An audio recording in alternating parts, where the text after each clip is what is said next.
ابو بکر صدیق رضی الله تعالی عنہ یو کافر سره جګړه شوا، قران کې آیات راغلو چې رومیان به غالب کیږي فی بضع سنین، په یو څو کالو کې غلبت الروم، فی الحال مغلوب شوی دي خو یو څو کال پس به غالب کیږي.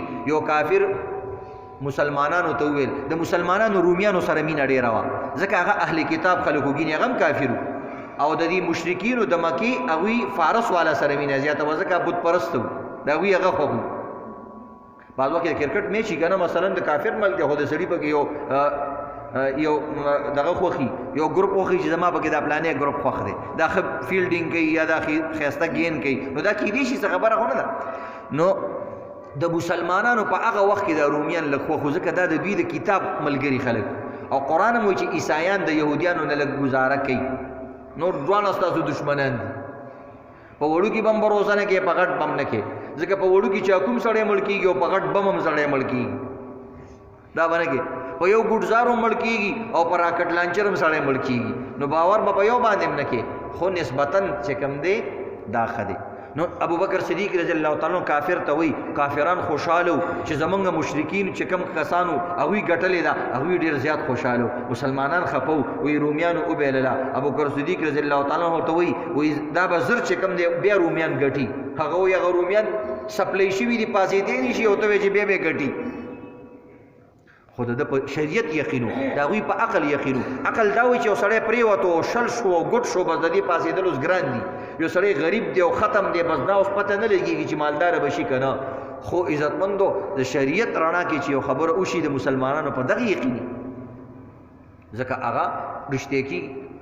نو ابوبکر صدیق رضی الله تعالی عنہ کال کې بدن نه دن نه وګټي، که ویې نه ګټله لسو خان بدله درکړم، شرط لګو.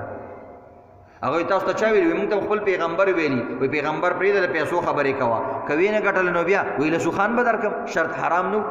او که وی ګټله نو بیا هغه ورته زه بدله لس درکړم. نبي علیه السلام لرالی ویل ابوبکر خبره دې صحیح کړې ده، زمونږ قرآن ویلي چې دا بې ګټي، څنګه بې ګټي؟ زمونږ دې سره کار نشته دی، زمونږ الله ویلي دی چې ګټي به او فاتح به وي، رومیان به بیا ګټي. خو قرآن کې بضع سنین راغلی او بضع نهو پورې کالو پورې ویلی کېږي، نو د دې وجې نه تو سره میاد زیات کا.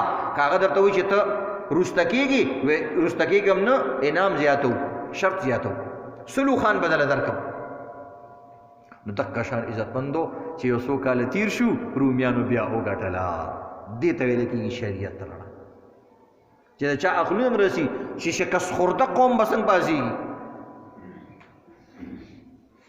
اوس لکه زمونږ ملک دی، موږ نشو ویلی چې موږ به کله سوپر پاور جوړېږو، خار سشته خو څوک نشي ویلی، خو چې قرآن کله وایي چې فلانی کار به کېږي هغه شان شوي دي. دا مې ورته یو مثال بیان کړو. د دې وجې نه عزتمندو مسلمان له پکار دا دي چې دا شریعت پابند شي، او د شریعت یو خبره راشي نو ځان نه به افلاطون نه جوړې. ډاکټر چې درته غلطه دوايي مو کې خورې، بل کس درته وایي ته یقین وکړه بل ورځ بیمار وم 3-4 ورځې مخکې، او 3 ډاکټرانو راته مختلف دوایي ولیکل،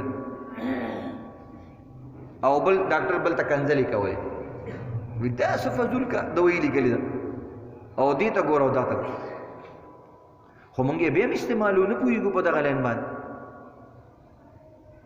نو دا او شریعت کې دا نشته وروره چې بھئی هر سړی دی، هر سړی پکې مفتی دی، هر سړی پکې مجتهد دی، هر سړی دلته افلاطون دی، هر سړی دلته چې کوم دی زور ازمایي کوي، هلته هر یو سړی دلته تبا ازمایي کوي، هر سړی دلته وایي خیر دی بس چلو شو بس غلط شو منو.